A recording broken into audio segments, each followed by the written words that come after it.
Dios todo lo hizo hermoso a su tiempo. Aquello que fue, ya es, y lo que ha de ser, fue ya. Dios restaurará lo que pasó. Todo lo que se quiere bajo el cielo tiene su hora. A partir de este momento, damos comienzo a un programa que te enseñará que bajo la palabra de Dios, todo tiene su tiempo. Y en JCB te decimos que es tiempo de esperanza. Tiempo de esperanza en JCB.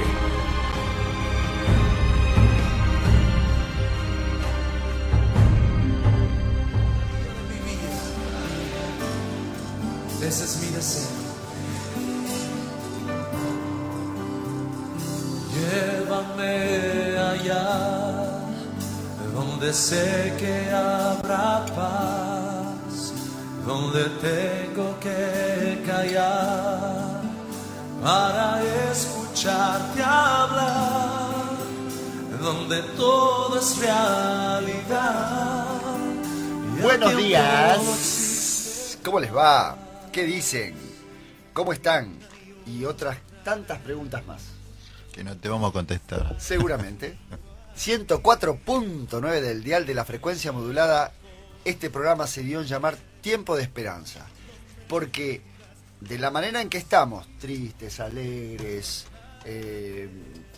confundidos, pero esperamos al que prometió en venir.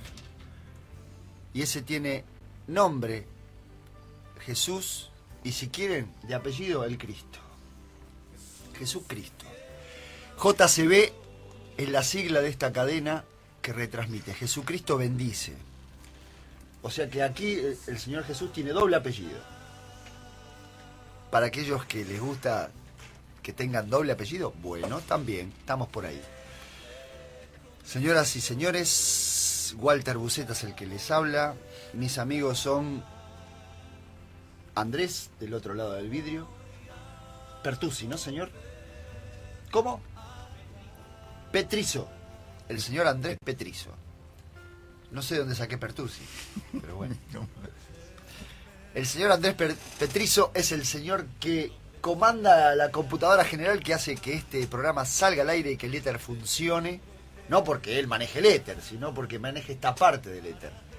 www.radiojcb.com.ar es la manera de comunicarnos a través de internet. El señor que no habla está en la computadora ya trabajando, es un hombre muy ocupado. El señor Jan Navarro. ¿Cómo le va? Buen día. Buenos días, feliz sábado. Muchas gracias. Acabo de llevar también nuestro buen amigo y hermano, alias el Chino. Buen día. ¿Y el nombre? El señor Néstor Noguera.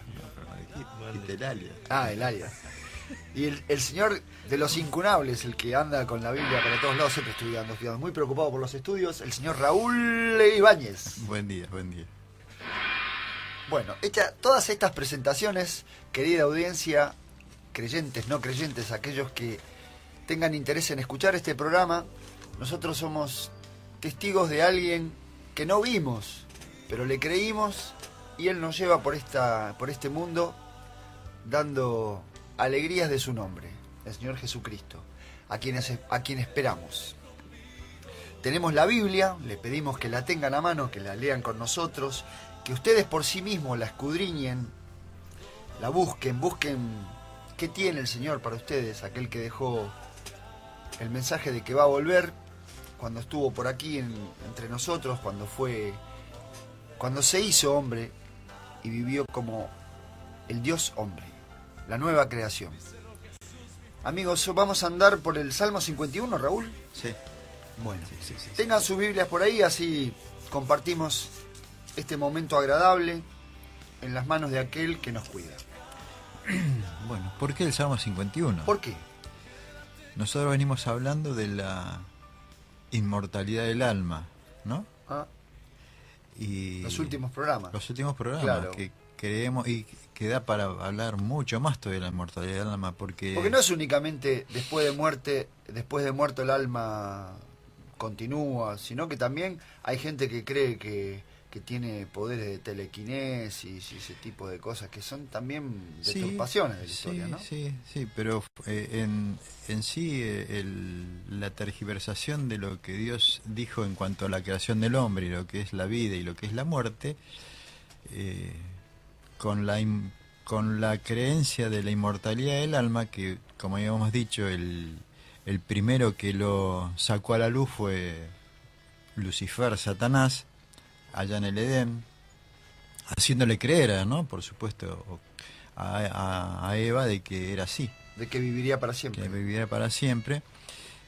A partir de ahí, bueno, habíamos comentado que el pueblo hebreo, el Israel, no tenía esta concepción y habíamos marcado una cantidad de versículos donde puntualmente, viste, dice que, que, que no existe nada. Claro, porque en realidad la cosa es, vamos, en términos vulgares, muerto el puerro, muerto la rabia. Muerto el perro, ¿No? sí. Acabada la rabia. Es decir, una vez que dejamos de existir, no es que haya otra cosa. Exactamente. Dejamos de existir. Eso es lo que Dios toma lo que la palabra dice, es que vuelve a Dios el aliento de vida, porque Él es la vida. Estaría lindo en esta mañana, bueno, compartimos con vos este tema, que estás escuchando la radio, cualquier opinión que puedas tener, o algún versículo que pueda, o por ahí decir lo contrario, o creer que dice lo contrario, te invitamos a que lo puedas compartir aquí con nosotros, ¿no? Buena oportunidad para pasar los teléfonos. Las líneas rotativas son el 42640686, lo repito lentamente, 42 64 06 86. Llámanos y cualquiera de nosotros va a atenderte. Gracias. Un versículo leído en el texto nomás, ¿no? Puede significar una cosa, pero leído en el contexto de la historia de lo que está relatando aquel que escribió, dice otra cosa, la verdad. Sí, Creo que gran confusión puede haber a veces cuando leemos un texto bíblico nomás y uno no alcanza a leer el contenido de todo ese relato que se está refiriendo a aquella persona que ha escrito, ¿no? Lo que pasa es que en el caso de esto, generalmente, y creo que el 80% del mundo religioso no lee lo que se llama el Antiguo Testamento. Habíamos dicho de que ellos dividen como si fueran dos libros, y como este ya es algo que ya fue en el pasado, para Israel, y entonces toman algunos pasajes de algunas palabras de Jesús o algunas cosas como diciendo esto, pero a lo largo de todo el Antiguo Testamento... Sí, porque a veces, Rolite, tenemos la imagen del Antiguo Testamento como de un Dios severo, y en el Nuevo Testamento tenemos la imagen de un Jesús más bueno que el Padre. Bueno, pero ahí está, a eso apuntaba, porque justamente el tema de la inmortalidad del alma, traído a partir de la época de Jesús, lo que trajo fue eso, el hecho de que ahora la persona, con esta creencia de la inmortalidad del alma, se ve sujeto a lo que llamamos premios. O sea, si vos te portás bien, vas al cielo. Si te portás mal, hay castigo. O sea, los castigos. Y con esa concepción, el poder, vamos a llamarle político, por así decirlo, dominó las masas y nos sigue dominando, porque mete miedo, ¿viste? Entonces, bueno, de ahí viene, o sea, que tiene muchas consecuencias el hecho de esta falsa creencia. Claramente estos últimos gobernantes dijeron, si te portás bien, conservás el trabajo. Si te portás mal, es mejor ganar menos que perder el trabajo. Exactamente. Bueno. Y el miedo provoca... El miedo provoca, eso. Por eso que lo que decías vos, Néstor, con referencia a este Dios, se creó con esta concepción de un Dios, viste, de que está ahí, ¿eh? Si vos te portás bien, bien. Entonces, es una... Claro, por eso esa gran división, ¿no? Que el Dios del Antiguo Testamento era un Dios severo, Claro, castigador, exactamente. y cuando vino Jesús se renovó el pensamiento, es un Dios bonito, más con... El policía bueno y el policía malo, una cosa así. O sea que Dios siempre ha sido bueno. Siempre, ¿no? Por eso vamos a ver, justamente, vamos a ver Perdón, Raúl, podríamos decir que esa nueva concepción aportó más a la tergiversación, a la confusión del carácter de Dios. Exactamente, sí. Y apartó el hecho de algo que es fundamental, el perdón. El perdón de los pecados. Por eso la concepción a partir de los griegos y después la toma de la Iglesia Católica trajo, para recibir el perdón de Dios tenés que andar haciendo un montón de cosas para poder lograrlo, por esto de la inmortalidad del alma. Por eso que vamos a ver qué es lo que... Porque el tema de la culpa es algo que siempre perturbó al hombre desde la caída. Y sigue perturbando hoy, nos sigue perturbando, porque de hecho nuestra naturaleza pecadora está, vamos a poner la palabra, predispuesta a hacer macanas, por utilizar un término benévolo y respetuoso. Exactamente. Y entonces somos vamos candidatos al lío. Exactamente, pero vamos a ver en el caso del Salmo 51 que ese lío, esa benignidad, en el caso, porque este salmo, aquellos que tienen Biblia lo podrán ver, dice Salmo 51, lo escribió David después que se llegó a Betsabé y vino a él el profeta Natán. O sea que lo que hizo David no fue un pecadito, por así decirlo, no se mandó una mentirita, entre comillas, no, porque a veces nosotros, hoy 2018, cometemos hechos y esos hechos los justificamos, tanto los livianos como los graves, ¿viste? Pero ¿qué quiere decir? No tenemos conciencia de pecado y David no la tenía tampoco. Eso es lo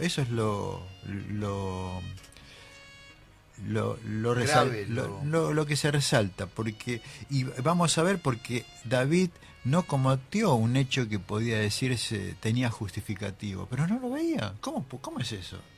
Y entonces ahí vamos a entrar, porque este Salmo 51, donde expresa el arrepentimiento de David, pero hay un trasfondo. ¿Qué es lo que había pasado? ¿Qué es lo que había hecho? Entonces vamos a recordarlo para poder luego meternos y yo ya tiro ahí para que ustedes emitan sus opiniones personales. David había visto a Betsabé, una mujer que la había visto allí, evidentemente según lo que dice la palabra de Dios, era una mujer hermosa, linda, y se enamoró, le gustó. Y ahora ¿qué hizo? Fue, como él era el rey, y empezó a averiguar. Betsabé era la esposa de uno de los lugartenientes de David. Entonces, ¿qué hizo? Lo mandó al muere. Así, nosotros decíamos hoy la palabra 2018, muere. Lo mandó a matar. Y lo mataron al frente de batalla, y le dijo al capitán, a Joab, mirá, mandalo y retirate y déjalo para que lo maten.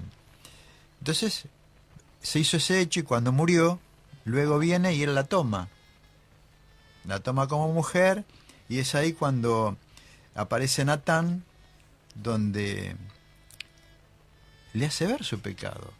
Pero ahora es notable, ¿no? Porque le tuvo que venir el profeta para hacerle ver. ¿Cómo es eso, viste? Digo yo acá a la mesa, ¿no? Porque esto tiene que ver mucho con nosotros hoy, ¿no? Porque lo que decía antes, uno comete hechos graves, no graves, porque para Dios no hay algo... no hay un pecado menor o un pecado mayor. Hay un pecado, pero nosotros sí medimos los pecados. Y bueno, viste, qué sé yo, Walter, te saqué, no te pagué, qué sé, bueno, no es para tanto, ¿viste? De hecho, el mundo religioso, cuando vos te confesás, depende de la gravedad, te dice 10 Ave Marías, 30 Padre Nuestro. Claro, hay pecados benignos que le dicen ellos, ¿no? Hay pecados venidos como si fueran más livianos. O sea, esa poniendo una gradualidad a los pecados, cuando no es así. Por eso digo, pero acá notemos eso, que tuvo que presentarse el profeta Natán para que David, y no le dice, porque lo extraordinario de esto que Natán no le dice, vos me manda Dios por decirte que vos sos un pecador, hiciste esto, sino que Le cuenta como un relato, como una parábola, ¿no? De un hombre que pasaba un hombre por el pueblo y tenía necesidad de comer y también había en aquel pueblo una persona que tenía una ovejita sola. No dice que aquel que lo recibió, en vez de darle una de las tantas que él tenía, manda a sacrificar la ovejita de la única que tenía. Y Natán le dice, ¿qué dices tú? Le dice. Y David con firmeza dice, ese hombre es digno de muerte. Y ahí Natán donde le dice, ese hombre eres tú. Ahí donde él queda. claro, pero vos fíjate, cuando vos mirás todo lo que o sea, es increíble lo que es el Señor, ¿no? Porque nos quiere convencer, o sea, que nosotros podamos tomar conciencia del hecho. Porque para Dios es fácil, ¿viste? Decir, mirá, vos hiciste esto y chao, ¿no? Sin embargo, apela a que nosotros podamos ser conscientes del hecho, de lo que hicimos, ¿no? Pero yo digo, recalco, es un hecho gravísimo lo que hizo David. No era consciente, mandó a matar. Y vos fíjate que está plasmado. Además tejió una trama, no es que... Tejió una trama, no es que vio a la mujer, se enamoró de ella y se acostó nada más. Hizo todo. ¿Y qué hacemos nosotros? Le hizo creer a los demás, es decir, le dijo a ella, andá y acostate esta noche con tu esposo. Porque él ya sabía que mañana lo iba a mandar a matar. Sí, pero no fue, lo emborrachó, toda la historia claro, que hizo, bueno, ¿no? O sea que, ¿por qué? Porque iba a quedar, o la mujer ya estaba embarazada, no recuerdo. Sí, no estaba embarazada. No estaba embarazada. Por la posibilidad de que quedara embarazada para que él no fuera responsable frente al hecho, públicamente, ¿no? Públicamente. Cuando ellos tienen intimidad, creo que Betsabé vuelve como al mes. Y ahí le cuenta. Claro. He quedado embarazada. Ahí es donde David empieza a planear qué hago ahora, buscando solución. Y uno ve que ante situaciones, ¿no?, que cometemos en la vida, cuando uno quiere solucionar mintiendo y no diciendo la verdad, lo único que hacemos es empeorar la situación y muchísimo. Porque aquella persona que iba a la guerra podía estar 1 año, podía estar 2 años, y este hombre hace varios tiempos que ya estaba al frente de batalla. ¿Y de quién iba a ser ese bebé que estaba por esperar Betsabé? Y bueno, pero esto es una locura, como es una locura todo lo que uno hace, ¿viste? Con los hechos, porque... Pero por eso, ¿viste, Raúl? A veces uno podría decir, ¿por qué Dios no intervino antes de que cometiera toda esta locura? ¿Por qué lo dejó desarrollar, decís vos? ¿Por qué Dios dejó que desarrollara ese hecho, ese conflicto, ese problema que después trajo infinidad de problemas, ¿no?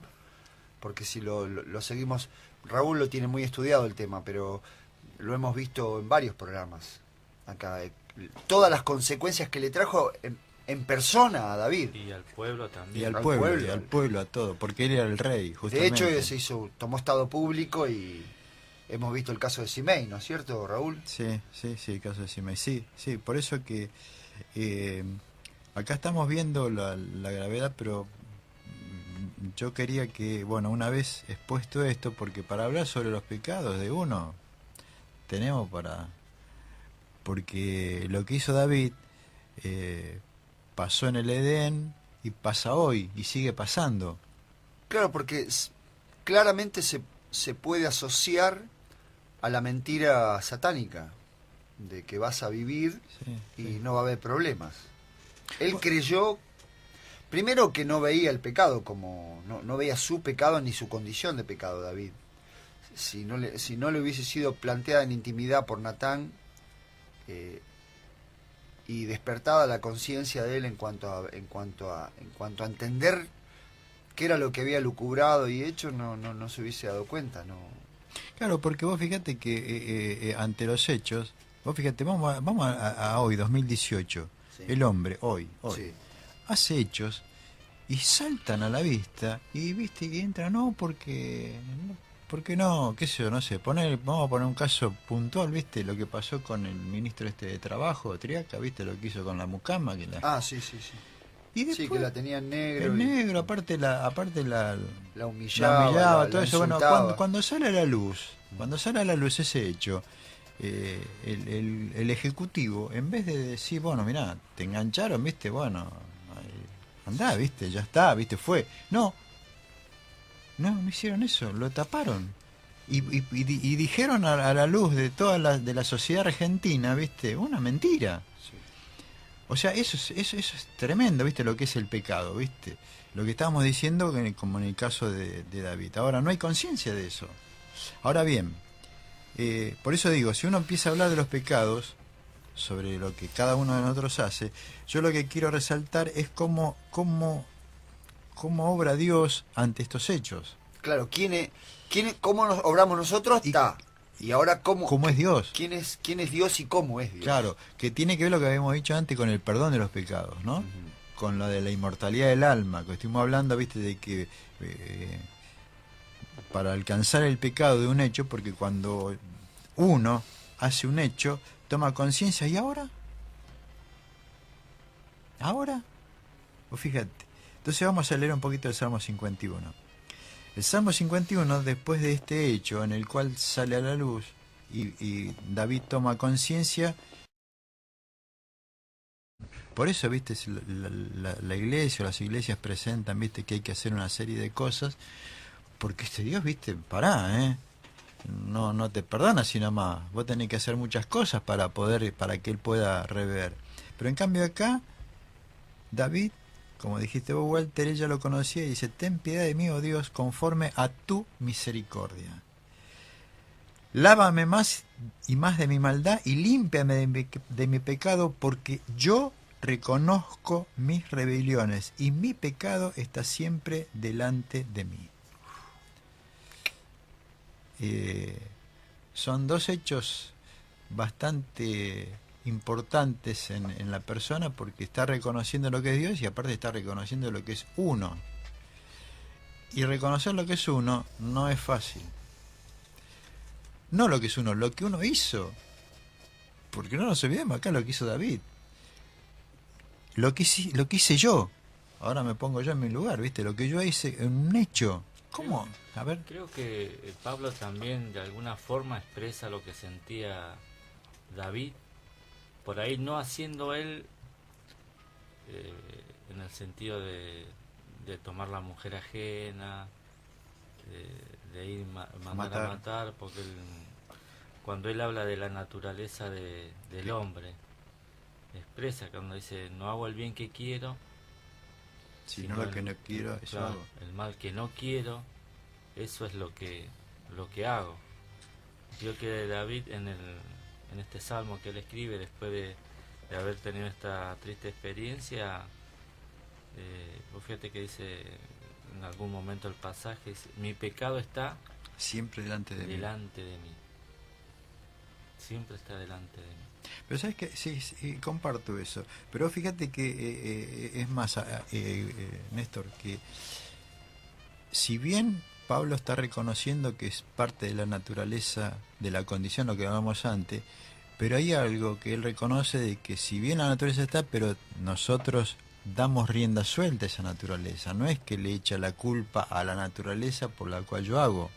Por eso yo te decía, ¿por qué Dios no intervino de alguna forma antes de que se llegara a Betsabé, antes de que mandara a llamar a Urías el Eteo, antes de que firme la carta de muerte? ¿Por qué? Es evidente, por lo menos para mí,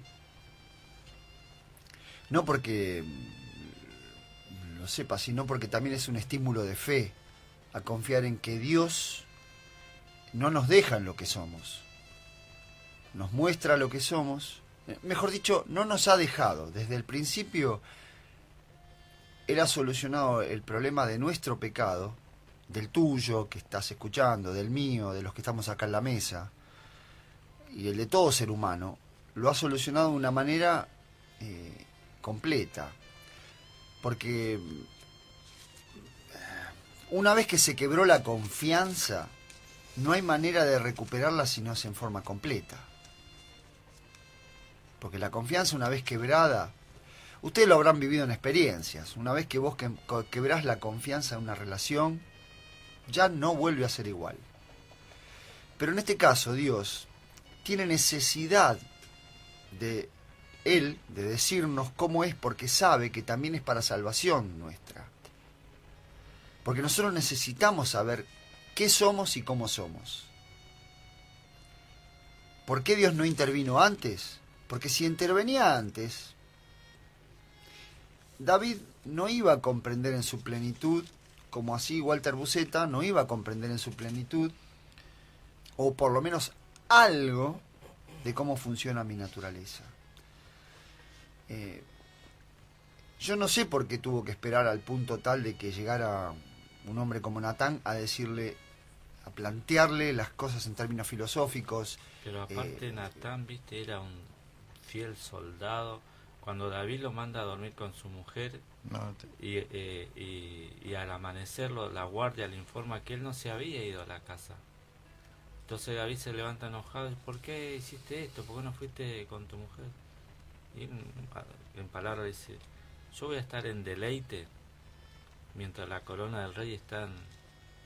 Un hombre fiel al rey. Al rey. Vos decís Urías. Urías.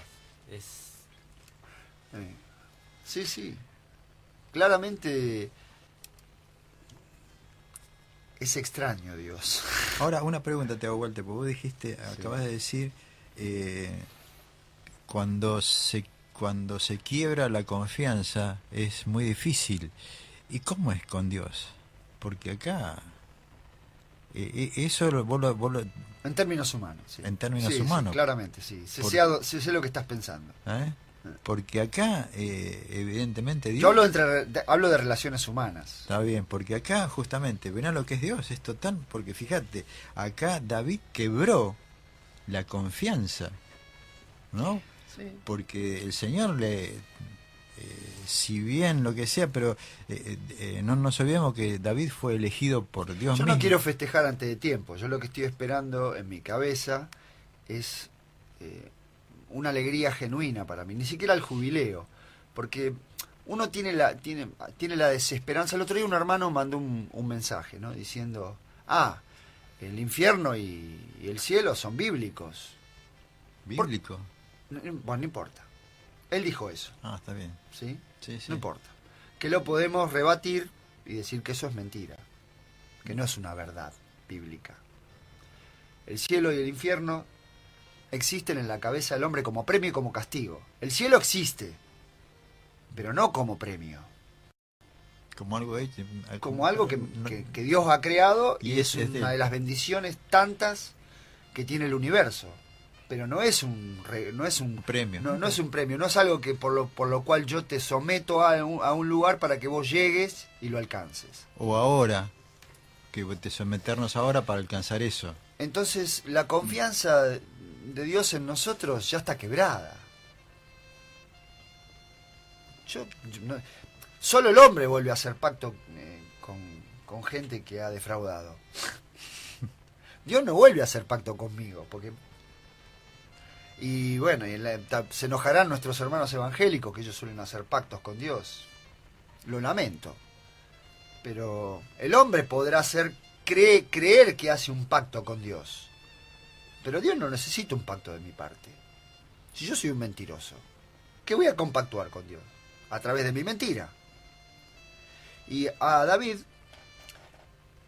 lo tuvo su circunstancia, no lo voy a poner en el terreno a Dios, porque su circunstancia de pecado lo llevó a esta condición y a esta situación. Dios dejó desarrollar las cosas porque es necesario que yo conozca quién soy.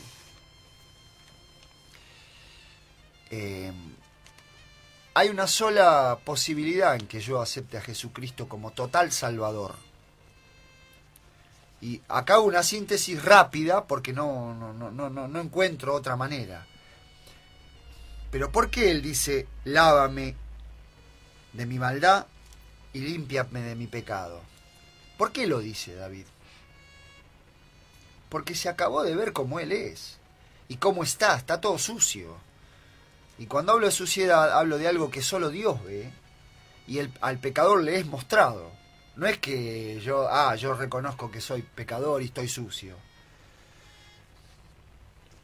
Y, claro, tampoco es que la figura de Dios se agranda, pero se muestra en la plenitud de lo que es con Dios. lo que es, ¿cómo es? Dios es perdonador de verdad. En él se puede confiar, porque Él sabe cómo soy. Y no tengo que andar inventando ningún traje, ni ninguna forma aparente, ni sacando... una hoja. No tengo que presentar un yo distinto al que soy. Soy yo, ese. Ahora, y es más, fíjate la tergiversación del carácter de Dios, de que vos fíjate que acá David sabía lo que era pecado. ¿Qué quiero decir con esto?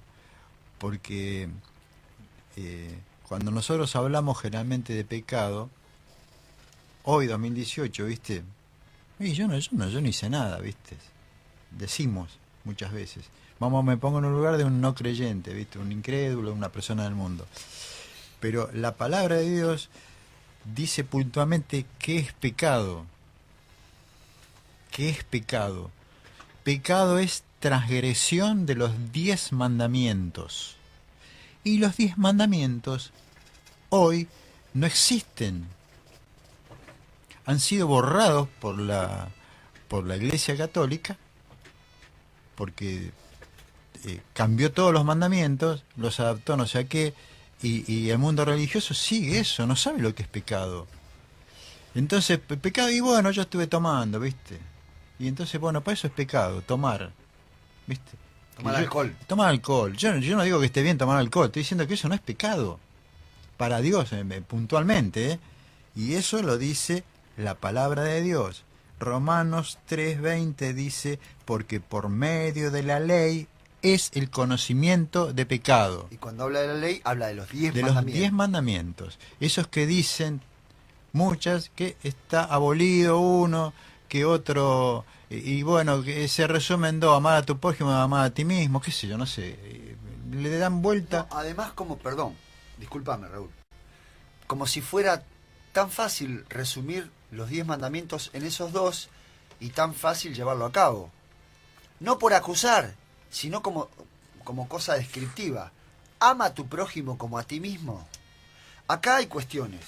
Lo podemos ver en el Salmo 51. ¿David se amaba a sí mismo? En términos de pecado podemos decir que sí, porque él cuando la vio a esta chica, dijo, qué bonita, la quiero para mí. Eso es amor de pecado, amor humano. La quiero para mí. ¿Qué importa todo lo demás? Y no le importó mucho, no lo puso, no lo sopesó.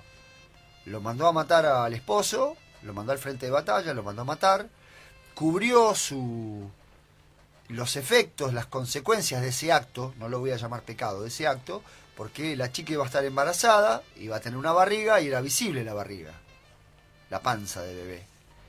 Todo eso lo fue cubriendo, hasta que llegó Natán y le dijo, este problema lo provocaste vos y es tuyo. Y él hizo que lo pusieran sus propias palabras. ¿Qué merece tal el que hace esto? ¿Y David qué dijo? Es digno de muerte. ¿Qué dice Dios? ¿Qué dice? Lo mismo. El que la paga del pecado es muerte. No es que Dios produce la muerte. No. La paga. La paga del pecado. O sea, la consecuencia del pecado es muerte. La paga de la ruptura de quebrar los 10 mandamientos, de romper las leyes de convivencia de los 10 mandamientos, que es ley del universo, es muerte. Y muerte irremisible, no tiene remisión. Vos no la podés remitir a otro lado, ya está, es sentencia. Por eso lo lindo que dice acá, dice, purifícame como hisopo y seré limpio. Lávame y seré más blanco que la nieve. Y fíjate que después agrega, hazme oír gozo y alegría y se requerirán los huesos que has abatido. Uno cuando seguramente yo pienso y creo que David no estaba en alegría en esos momentos. No. Porque en el fondo, viste, Y cuando vos ves lo que sos y lo que hiciste y el dolor que provocás, crea en mí, oh Dios, un corazón limpio y renueva un espíritu recto dentro de mí. Renueva un espíritu recto dentro de mí. No nos olvidemos que David había hecho muchas cosas buenas, estamos hablando, ¿eh? Por eso te decía, él no era algo que ignoraba de Dios. Él conocía a Dios desde su juventud, antes de pertenecer a... Él cuando era cuidador de ovejas, él conocía a Dios. Cuando él va a pelear con Goliat no tenía miedo. de hecho desafía al pueblo, le dice, ¿cómo un incircunciso le viene a hablar al Dios de mis amores? ¿Cómo habla así al pueblo que ama, al Dios que ama a este pueblo? ¿Cómo lo permiten ustedes? Estaban todos uno frente a otro, ¿y cómo lo permiten ustedes, esta guarangada? Uno lo que más o menos alcanza... Él sabía, por eso los primeros versículos, sabía a quién le hablaba. Ten compasión de mí, oh Dios. Sí, Chino, es Porque así. ¿quién te garantiza, Walter, que hoy estamos hablando de Dios, de su bondad, de su amor, y salimos de acá y hacemos una locura? ¿Quién te garantiza? ¿Quién te garantiza a vos, hermano, en esta mañana, que por ahí estuviste alabando a Dios, cantando, y saliste de ese lugar y cometiste una locura? Porque la palabra de Dios da testimonio de que puede pasar esto, de que somos así. Y uno entra en, no sé si en desesperación, pero la necesidad de estar en, no sé cómo decirlo, pero en intimidad con Dios continuamente. Porque hoy podemos, ya te digo, estamos acá leyendo su palabra y hay algo que está escondido en nuestra cabeza por ejecutarse ya. Y no permitimos tampoco que la gracia de Dios confiemos plenamente en Él, que todo está en sus manos. Mira, mi hermano Néstor acá en el verso 14, David expresa, líbrame de homicidios, oh Dios, Dios de mi salvación, porque él había entendido o había visto, como creo que nosotros vemos, de que podemos llegar a hacer eso. Como vos lo decís, cuando vemos el carácter de Dios, cuando conocemos nuestra naturaleza, podemos llegar a lo que dijiste vos. Nadie está libre de salir. Y él sabía, por eso le dice, líbrame de homicidios, líbrame. Porque él lo había cometido, pero no quedaba libre de que lo pudiera volver a cometer. Él había matado a Urías, pero como dijiste vos, no estaba ya, bueno, ahora ya está, yo ya ahora ya no voy a hacer más. Líbrame de homicidios, oh Dios, Dios de mi salvación, cantará mi boca tu justicia. Por eso que es importante el hecho de que el Espíritu Santo, la misión importantísima que ha tenido y tiene, porque lo vimos ahí, lo estamos viendo, lo que hizo con David, lo sigue teniendo hoy, porque hoy nos está llamando el Espíritu Santo a cada uno de nosotros para mostrarnos lo que somos, lo que hicimos. Mirá vos lo que dice en el posterior, Raúl. A ver. Dice, tú no te deleitas en sacrificios. Recordemos qué sacrificios son estos al que se refiere David, ¿no? Al corderito que se sacrificaba en el santuario, que era símbolo de la muerte de Cristo, símbolo del sacrificio de Jesús. Dice, tú no te deleitas en esos sacrificios de que estamos nombrando, ¿no? Ni te complaces en los holocaustos. De lo contrario, te los ofrecería, dice. Pero él ya se da cuenta que no es por ahí. Bien. El sacrificio... Perdón. No, quiero leer la versión esta, porque dice, porque no quieres sacrificio que yo le daría, no quieres holocausto, es lo que decís vos, porque en aquellos tiempos se presentaba los pecadores con ofrendas, con el cordero, con el palomo si eran pobres. Esa era una forma de mostrar a Dios el perdón, pero Pero mostrar quebrantamiento de espíritu por parte del pecador, no para aminorar la ira de Dios o aplacarla o amansar a ese Dios que era supuestamente castigador. Bueno, es lo que está hoy en vigencia. Claro. Porque yo hoy cometo un pecado y cuando voy caminando a Luján, qué sé yo, no sé, o hago una promesa que de aquí en más no voy a pecar, o hechos, Sí, promesas. Lo que dijiste vos en los pactos con Dios, dijiste antes. Claro. Pactos y promesas, bueno, mirá, que yo esto lo hice, perdóname, pero yo de aquí en más, o sea, y justamente acá dice, porque no quieres sacrificio que yo lo daría, no quieres holocaustos. Los sacrificios de Dios son el espíritu quebrantado. O sea, el reconocimiento de lo que soy. Bueno, el perdón es eso. No hay cosas que vos, que el hombre pueda llegar a hacer ante un hecho de esta gravedad. Estamos hablando de esta gravedad, de la otra gravedad, de lo que sea. Es caer de rodillas y creer que Dios es esto y me perdona. Eso es lo difícil. Por eso intimida en las iglesias lo que planteabas recién, Néstor. Claro,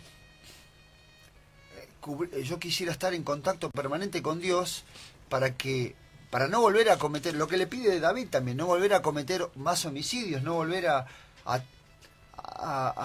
perjudicar a otro, a perjudicarme a mí, el caer. Pero eso está amparado para que lo veamos en la cruz del Calvario con muchísimo más perdón. Por eso el versículo dice, a mayor cantidad de pecados, sobreabundó, ¿qué? La gracia. La gracia.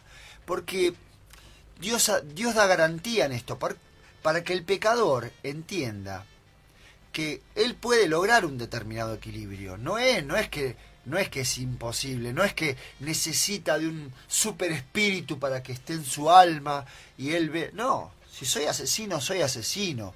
Y yo tengo que controlar mi mano tengo que buscar determinado equilibrio. No puedo andar por la vida derramando lo que soy. Bien, Néstor. No. Quedaste pensando y te veo que estás pensando. Y es raro y es terrible la naturaleza en la cual estamos sometidos, porque estamos sometidos a esta naturaleza. Pero también está Dios obrando para que uno pueda reconocer que solo Él nos puede dar el arrepentimiento, porque si no uno no llega un momento que el pecado enciega tanto que uno no reconoce y cree que está bien las cosas. Yo creo que David pasó por una etapa donde todo le estaba bien, porque no era un hombre que le faltaba mujeres, le faltaba dinero, era el rey. Dios le dice, te he dado todo, si me hubieses pedido yo te hubiese dado más. ¿Por qué fuiste a tocar la única mujer? Vemos de un Dios bondadoso, donde nuestras actitudes no tienen justificativo delante de Dios, para nada. No, además si lo ves en el terreno de lo religioso, Néstor, Urías era un incircunciso, no pertenecía al pueblo originario de Dios. No era un hebreo. No era un creyente, no conocía el carácter de Dios. Se comportaba con las bondades de Dios por gracia de Dios. Era fiel a la corona, como decís vos, como citaste antes, porque Dios es gracia para mostrar, porque en definitiva, si lo leemos entre líneas y hurgamos en las Escrituras, nos damos cuenta que lo que Dios necesita de nosotros es que los demás vean algo de Él en nosotros. Yo creo que David después lo expresa en el Salmo y le diré a los transgresores de tu bondad. Publicaré como mi boca. Claro, ¿por qué? Porque es necesario, porque los demás no necesitan del otro Dios que ya hablamos, de ese que es castigador, no, de este que es verdaderamente perdonador. que su naturaleza es de perdón, no necesita del Dios que habla del infierno y del cielo, del que castiga. Ese es Satanás. Y el hombre ha perfeccionado ese sistema. Por eso cuando vos lees en la Biblia 666, no tiene nada que ver con el demonio. Es número imperfecto, número de hombre. El hombre ha perfeccionado en la corporación humana, ha llevado a la perfección la maldad satánica. Y ahora, Walter, nosotros como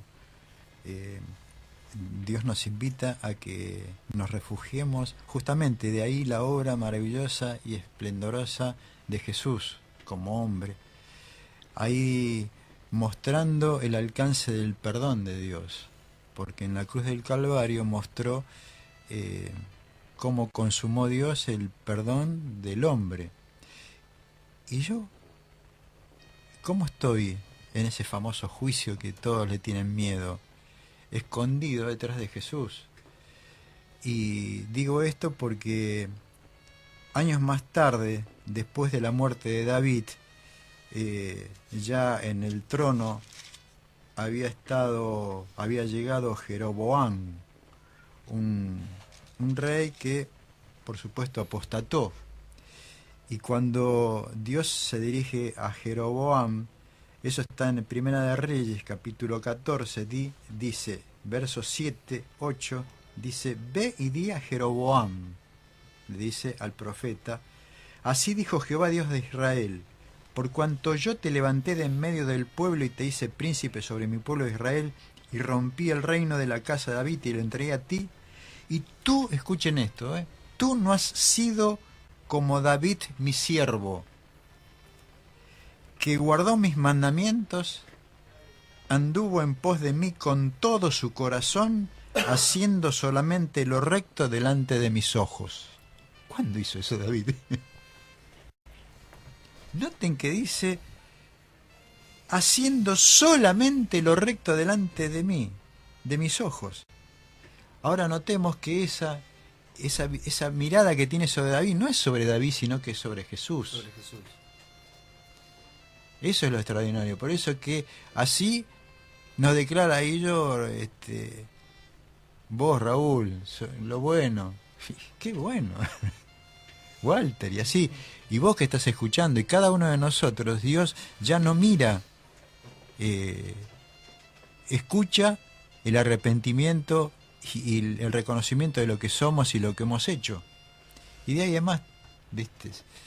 Descansar que Él lo dijo, porque no hay un certificado que nos entregue a Dios. Bueno, está bien cuando nos levantamos, o cuando no hace falta arrodillarnos, o cuando lo decimos en nuestro corazón íntimo, Dios, perdóname por lo que soy, lo que hice. Y no me dice, bueno, listo, ya está, toma, te entrego para que vos te quedes tranquilo que te perdoné. Es creer a lo que Dios dijo. David le creía y nos insta con esto a que el Señor, a que creamos en lo que Él dijo. Él creó los cielos y la tierra y todas las cosas que en ello hay. Él nos creó a nosotros.